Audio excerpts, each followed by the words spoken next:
এই যে সর্ষে পটল করেছি, পটল দিয়ে ডিম, সর্ষে ডিম দিয়ে পোস্ত সর্ষে দিয়ে বেটে কাঁচা লঙ্কা, দেখো কত সুন্দর তরকারি হয়েছে।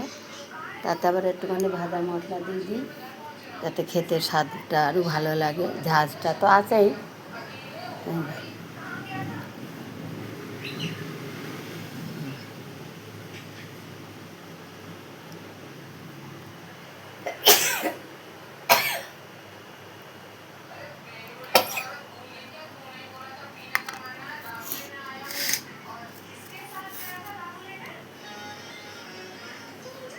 যে ভাজা মশলা দিলাম একটু,